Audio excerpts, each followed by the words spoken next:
What happens when a top UK politician mocks Donald Trump and he hits back with full force?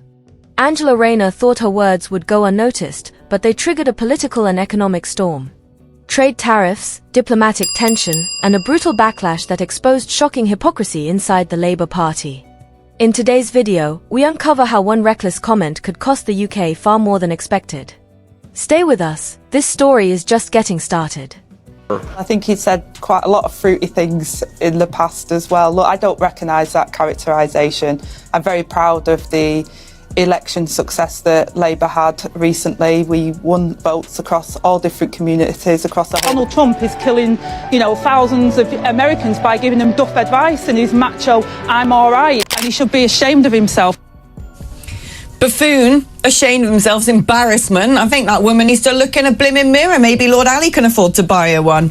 We'll be doing tariffs on pharmaceuticals in order to bring our pharmaceutical industry back. We don't make anything here in terms of drugs, medical drugs, different types of drugs that you need, medicines. It's in other countries, largely made in China, a lot of it made in Ireland. Ireland was very smart. We love Ireland. But we're going to have that. Would Ashland Lyon's Angela Rayner make a good Prime Minister? Well, I don't think me predicting who the next leader of the Labour Party should be is a good idea. But in terms of your challenge, do we need a female leader of the Labour Party? You bet we do. And, I hope that happens. But in the meantime, I intend to act on the mandate that we got in the last election and deliver the change that people want across the country. And it is fantastic to have Angela Rayner by my side as my Deputy Prime Minister as we go through this together. Absolute buffoon. He has no place in the White House. He's an embarrassment and he should be ashamed of himself, especially when thousands of Americans have died. I guess all that campaigning for commie Arthur did not pay off, did it? Labour are biting their words now. So Angela, how are you going to deal with this one?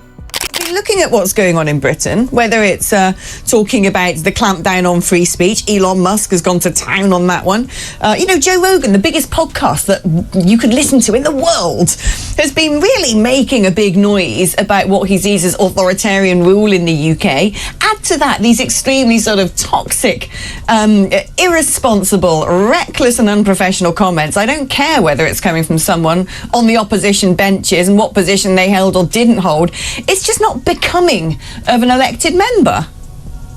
We've all taken a 2.8% pay rise as agreed by the MP's pay review body. The pay review body is independent. Hang on a second, is that particularly working class? All those things taken together, is that working class? All those things taken together, Tom, I've just explained to you, the winter fuel allowance people are over £400 better off because we protected the triple lock, we protected the most vulnerable.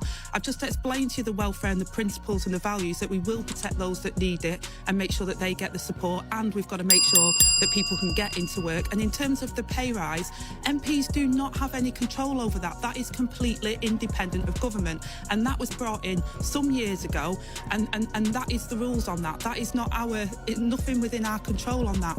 You could give it back though, couldn't you? At a time of cuts, people see the Chancellor, the Deputy Prime Minister getting paid. Administratively, trying to give it back is more of a nightmare.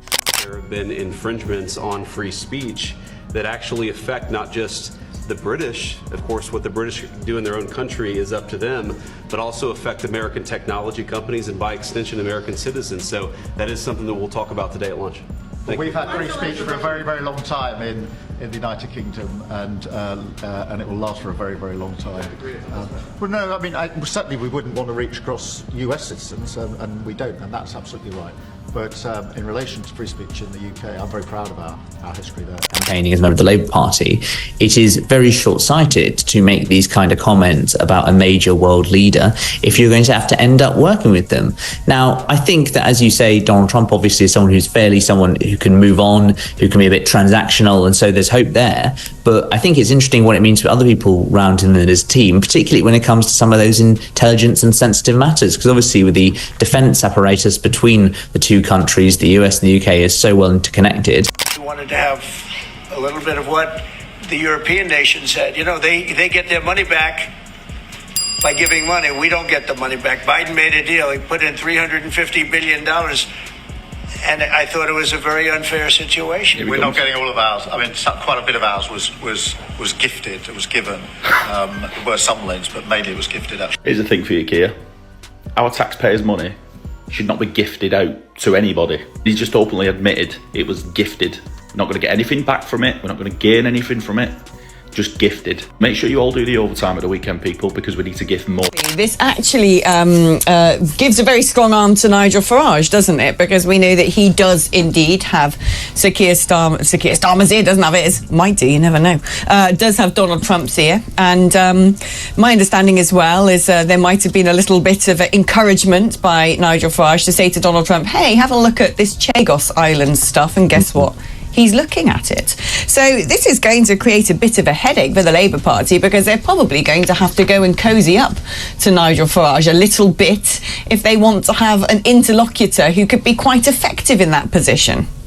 Back in May, there was reports actually that Nigel Farage had been very important in facilitating that conversation between David Lammy, then the Shadow Foreign Secretary, and JD Vance, and getting those meetings over the line. And I asked Nigel about this, and he sort of just grinned and didn't downplay it, shall we say. So I really don't care what a guy in America has to say about Britain. You've said, and the Prime Minister said, that he's crossed a line. Therefore, why don't you do something about the fact that he's crossed that line and prosecute him, use the existing laws on hate speech? Well, I'm not a lawyer, and I'm not qualified to judge whether he's broken the law or not. And to be honest, I've spent most of my time in recent days thinking about, and by the way, I'll be spending all of my time in the coming weeks and days thinking about how I can turn the NHS around to build a social care system fit for the future. But would you like that to be looked at? Spending precisely zero time thinking about what Elon Musk thinks about this or anything else.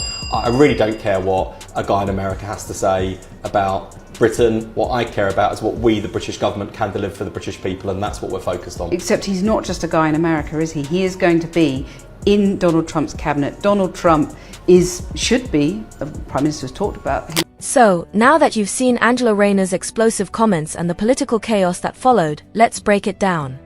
And brace yourself, because what you just witnessed wasn't a moment of bravery. It was a reckless outburst that could go down as one of the most damaging political missteps in recent Labour history. Let's start with the obvious. Angela Rayner didn't just criticize Donald Trump, she declared war on one of the most unpredictable and influential political figures in the world. And she did it in a way that was neither diplomatic nor strategic.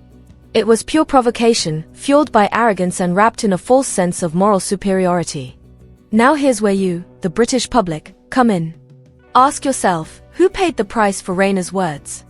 Was it her? Was it the Labour front bench? No. It was you. British workers. British exporters. British manufacturers. The very people Labour claims to protect.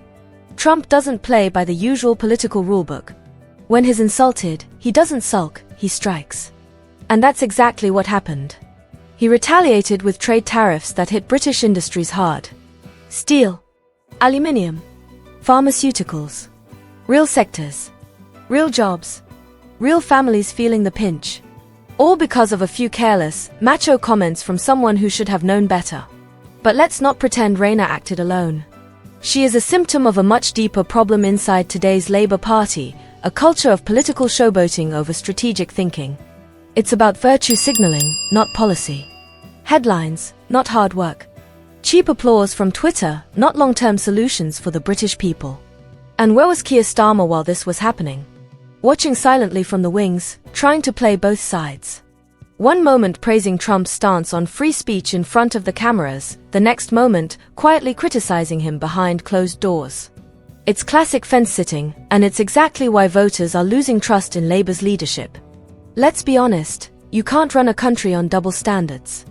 You can't insult a world leader and then expect smooth trade talks. You can't claim to support free speech, then attack those who express views you don't like. And you definitely can't cry foul when the consequences of your own words come crashing down on the nation you're supposed to represent. Here's the uncomfortable truth that no one in Labour wants to admit. Donald Trump may not be popular in every British household, but he still matters on the world stage. He's not just a guy in America. He's a potential future president. He's the gatekeeper to powerful economic and diplomatic decisions that directly affect Britain. And yet Angela Rayner chose to antagonize him in the most public, most childish way possible. It's not leadership, it's sabotage. And if Labour thinks the British people are too distracted to notice, they're dead wrong. Let's talk about the bigger picture. The UK is already in a delicate position internationally. Post-Brexit trade talks are fragile. Global alliances are shifting. What Britain needs now is stability, clarity, and discipline, not MPs throwing verbal grenades across the Atlantic just to score political points. So we ask you, can you really trust Angela Rayner to represent the UK on the world stage? Can you trust a deputy leader who treats global diplomacy like a Twitter spat? Can you trust a party that says one thing to the public and whispers another in backroom meetings? Because that's exactly what's happening. Labour is trying to wear two masks. One for you, the British public, and another for foreign leaders. And guess what? Both masks are slipping. And here's the part that should really worry us all. Trump's retaliation wasn't just personal, it was a warning shot. A demonstration of how easily international relations can collapse when politicians forget the weight of their words. Today it's tariffs. Tomorrow? It could be trade barriers, lost defense cooperation, or blocked investments. And all the while, Labour keeps spinning. They'll tell you it's not their fault. That the pay rises aren't their responsibility. That the backlash from America is overblown. But deep down, you know the truth, words have power. And Angela Rayner abused that power. This is bigger than party lines. This is about the future of Britain's global credibility. About the trust that allies place in us.